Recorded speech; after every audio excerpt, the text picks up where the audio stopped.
पहले के टाइम में जब भी दो पार्टीज, दो लोग, दो संस्था के बीच में कोई भी प्रॉब्लम, विवाद हो जाता था तो उसके बीच बचाव करके उस मामले को सुलझा देता था कोई भी इंसान, कोई भी मध्यस्थता, जिसको मीडिएटर बोलते हैं। पहले के टाइम में तो ये भी होता था कि दो लोगों की शादी जब भी होती थी तो उसके बीच में कोई मीडिएटर होता तो जो शादी का रिश्ता बताता था। दैट इज़ कॉल्ड मीडिएटर, यानी मध्यस्थ या मध्यस्थता जो कराता था। Hello students, welcome back to my class. तो बिल्कुल जितने आसान तरीके से मैंने आपको बताया वैसे ही अल्टरनेटिव डिस्प्यूट रिजोल्यूशन सिस्टम यानी एडीआर के पेपर का, एडीआर का जो एक तरीका है टेक्निक्स, उसमें से एक तरीका आता है मध्यस्थता यानी कि आर्बिट्रेशन। तो अब इस आंसर को कैसे फॉर्मेट करना है, इससे रिलेटेड कोई भी क्वेश्चन आए तो क्या आंसर लिखना है, ये ज़रूर पता होना चाहिए। तो चलिए शुरू करते हैं। सबसे पहले समझते हैं कि आर्बिट्रेशन क्या है, यानी कि मध्यस्थता क्या होती है। तो सिंपल लैंग्वेज में इसको बोलते हैं बीच बचाव करना। किसी भी मुद्दे में जो बीच बचाव करते हैं वो बोलते हैं मध्यस्थता। और ये बीच बचाव कब होगा? वार्तालाप के बाद होगा। और बीच बचाव से क्या हो जाएगा? विवाद का निपटारा हो जाएगा, मतलब विवाद का सॉल्यूशन निकल आएगा। और क्या करता है बेसिकली मध्यस्थता? मध्यस्थता दोनों पक्षों के बीच प्रॉब्लम का हल, प्रॉब्लम का सॉल्यूशन निकालने में मदद करता है मध्यस्थता करने से। ठीक, आप सीधे समझ लीजिए कि ये क्या है, ये न्यायालय से बाहर की बात हो रही है। मतलब आपके घर आपको कोई प्रॉब्लम होती है, कोई केस ऐसा होता है तो आप कोर्ट जाते हो। ये कोर्ट के बाहर कैसे मामलों को निपटाया जाता है उसका एक टेक्निक है। चलिए अब परिभाषा क्या लिखेंगे? बिना परिभाषा के तो कोई भी आंसर कंप्लीट नहीं होगा। कानूनी प्रणाली में एक प्रक्रियात्मक हस्तक्षेप के रूप में मध्यस्थता घोषित उद्देश्यों को पूरा करने का साधन है। यह एक गैर बाध्यकारी प्रक्रिया है, मतलब इसमें जो डिसीजन मध्यस्थ सुनाएगा वो गैर बाध्यकारी है। मतलब मानना आपकी इच्छा पर डिपेंड करता है। विवादों के समाधान तक पहुंचने में पक्षकारों की मदद जरूर करेगा। तीसरे पक्ष को ही मध्यस्थ कहते हैं। अब सपोज करिए कि एक मकान है, उस मकान को लेकर के तीन भाई आपस में लड़ रहे हैं। ठीक, अब किसी मध्यस्थ ने आकर के उनको बताया कि आप जो इसको लड़ रहे हो और कोर्ट में केस करोगे तो 15-20 साल तो केस ही चलेगा, डिसीजन आएगा नहीं, नुकसान आपका ही है। तो आप ये करो कि इस मकान के लिए लड़ रहे हो, इससे अच्छा इस मकान को रेंट पे लगा दो और जो रेंट आए उसको आपस में 3 बराबर भाग में बांट के आप लोग रख लो, तो कोई लड़ाई का मामला ही नहीं रहेगा। उसने इस तरह से समझाया कि तीनों भाई जो है उस बात के लिए एग्री हो गए। अब अगर ये समझाता कि मकान को, या तो उसने दूसरा ऑप्शन दिया कि या तो फिर मकान को बेच के जितना मिले उसको 3 बराबर भाग में बांट के आप लोग रख लो। उसने समझाया और इन्होंने समझ लिया और इस बात को मान लिया। लेकिन वहीं दूसरी तरफ अगर कुछ ऐसी बात जो तीनों भाई मानने के लिए तैयार नहीं होते, जैसे कि वो बोलता कि मकान का एक एक कमरा आप रख लो, तीनों भाई बांट लो, तो हो सकता है तीनों भाई नहीं मानते, तो ये क्या हो गया? गैर बाध्यकारी प्रक्रिया भी, और मानने की इच्छा पर डिपेंड करता है। तो जो तीसरा पक्ष होगा जो बात को समझाएगा उसी को बोलते हैं मध्यस्थ यानी आर्बिट्रेटर।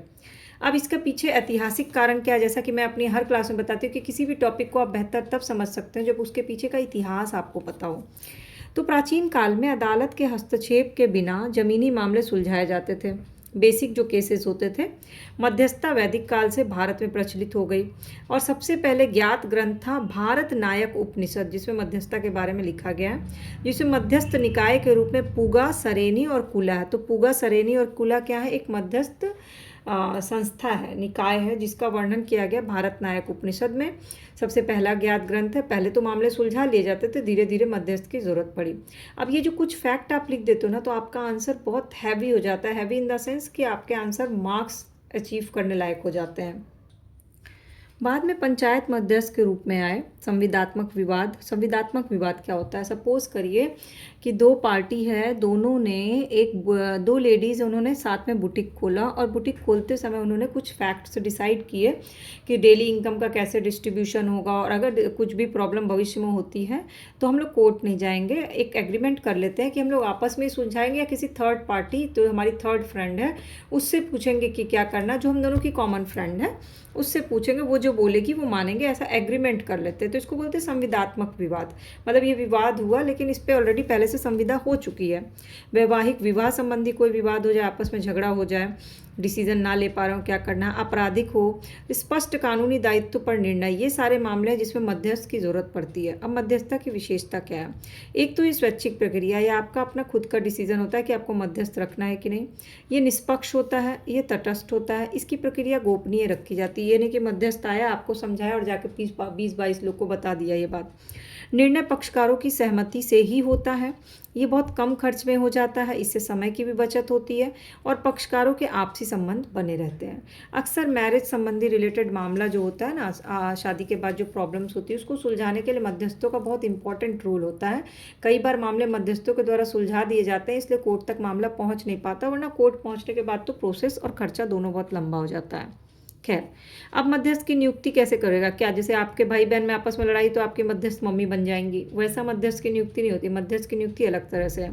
तो भारत में ये प्रक्रिया मुख्यतः नागरिक प्रक्रिया संहिता 1908 की धारा 89 में मध्यस्थता नियम के अंतर्गत है। ये याद कर लीजिएगा इस फैक्ट को, नागरिक प्रक्रिया संहिता 1908 की धारा 89 में।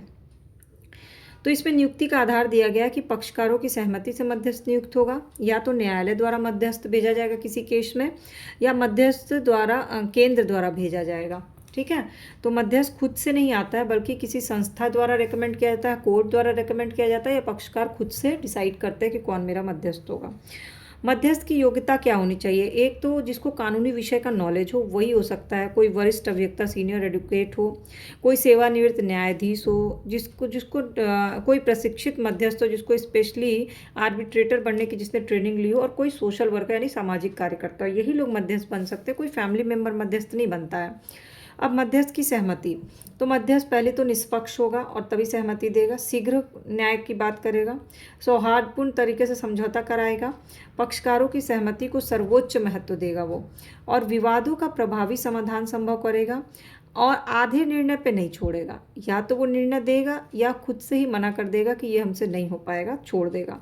तो पर न्यायाधीश की भूमिका से पूरी तरह से अलग है। वो अपने आप को न्यायाधीश नहीं समझे, उसको सिर्फ लीगल नॉलेज है, इसलिए वो लीगली वो लोगों को मदद कर रहा है, लोगों को मध्यस्थ बन करके केस को सॉल्व कर रहा है, और इसके लिए वो पेमेंट भी ले रहा है। ऐसा नहीं कि वो फ्री में कर रहा है, उसकी भी आर्बिट्रेटर बनने की अच्छी खासी फीस है। बस अच्छी खासी फीस में आपका वो बार बार वकीलों को देने वाला फीस बच जाता है, आपका बार बार कोर्ट जाने का और कई साल बर्बाद होने से बच जाते हैं।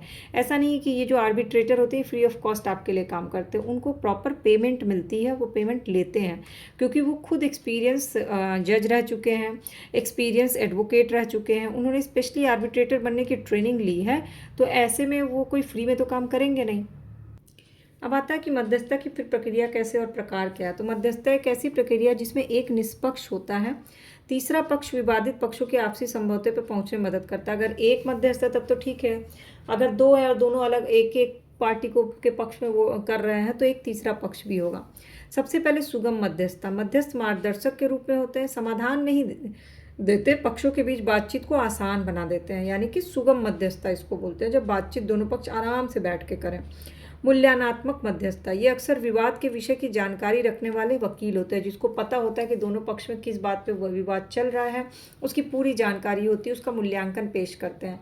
तीसरा होता है परिवर्तनकारी मध्यस्थता, इसका उद्देश्य केवल विवाद सुलझाना नहीं है, पक्षों के बीच संबंध को भी सुधारना होता है। इसको बोलते हैं परिवर्तनकारी, दोनों पक्षों के संबंध को भी सुधार देता है। न्यायालय संलग्न मध्यस्थता, जिसमें न्यायालय भी हो, सीपीसी की धारा 89 के तहत ये प्रक्रिया दी गई है। मेड आर्व मध्यस्थता का मिश्रित रूप है, ये बहुत इंपॉर्टेंट है मेड आर्व का, जिसमें लिखित सहमति होती है, फिर समाधान जो अगर मध्यस्थ बता रहा है कि आपको ये कंडीशन में ये करना चाहिए और यही डिसीजन है मेरा, तो ये आपको मानना पड़ेगा, ये बाध्यकारी है, क्योंकि ये न्यायालय संलग्न मध्यस्थता है। इसके बाद आता है ई मध्यस्थता, ये जेनिफर के अनुसार है। ई मध्यस्थता कमरे में बैठने से बेहतर है, मतलब एक इलेक्ट्रॉनिकली ऑनलाइन जो मध्यस्थता की जाती है, मीडिएटर का काम करते हैं, उसको बोलते हैं। पूर्व मुकदमा मध्यस्थता, कई बार क्या होता है आप कानून के पास जाने से पहले, न्यायालय के पास जाने से पहले जो मध्यस्थता करते हैं वो होता है पूर्व मुकदमा मध्यस्थता। अगर उसमें सॉल्यूशन निकल गया तो आपको न्यायालय तक जाने की जरूरत नहीं पड़ती, और अभी आधुनिक कानून प्रणाली का जन रूप यही है।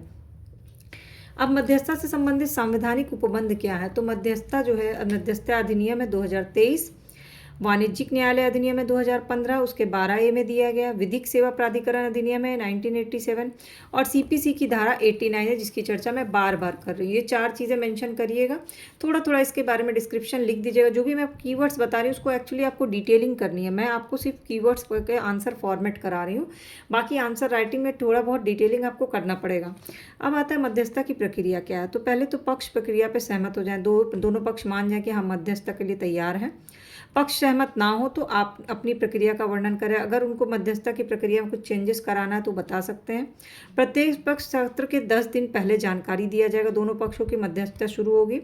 पक्षकारों के साथ उनके संबंधित वकील भी हो सकते हैं।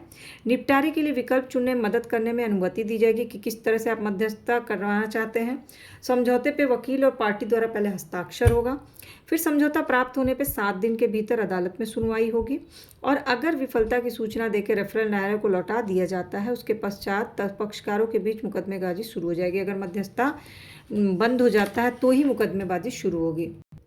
अब आता है मध्यस्थता के लाभ क्या। अब तक तो खैर आप खुद ही समझ गए होंगे। एक तो पहले इसमें समय की बचत होती है, इसमें पैसे की बचत होती है। ये जो होता है प्रोसेस ये गोपनीय होता है। इसमें आपसी संबंध जो है वो सुरक्षित हो जाते हैं। जो लोगों का संबंध बिगड़ने से बच जाता है। ये बहुत लचीला होता है। आप अपने अकॉर्डिंग इसमें डेट डिसाइड कर सकते हैं, अपने अकॉर्डिंग लोग चुन सकते हैं, इसलिए लचीला है। ये आपकी स्वैच्छिक, आपकी इच्छा से ये प्रक्रिया शुरू होती है। न्यायालय में आप बंधे हुए रहते हैं। खुद का समाधान निकालने की आज़ादी रहती है और व्यक्तिगत संबंध जो है इससे मजबूत हो जाते हैं। इसी को आपको डिटेलिंग कर देनी है। अब निष्कर्ष क्या है कि मध्यस्थ अपने स्वयं के संकल्प को और दलों की सहायता और मार्गदर्शन करता है। मध्यस्थ परिणाम का फैसला नहीं करता। मध्यस्थ का कर्तव्य है निष्पक्ष संघर्ष रोकना, उचित पूछताछ करना और मध्यस्थता को गोपनीय बनाए रखना। अब कौन होता है मध्यस्थ, ये मैंने आपको बता दिया। सेवानिवृत्त न्यायाधीश, हाई कोर्ट के सेवानिवृत्त न्यायाधीश, जिला एवं सत्र न्यायाधीश, कोई कानूनी व्यवसायी जिसको 15 साल का स्थायी एक्सपीरियंस हो और इस मध्यस्थ करने का विशेषज्ञ हो और सामाजिक कार्यकर्ता, वही होता है मध्यस्थ। अब इतना लिखने के बाद आपका पूरा आंसर कंप्लीट हो जाएगा और मध्यस्थ या मध्यस्थ से रिलेटेड कोई भी क्वेश्चन आएगा तो आप उसको लिख सकते हो। कोई डाउट, कोई क्वेश्चन रह गया हो तो नीचे कमेंट सेक्शन में पूछ लीजिएगा।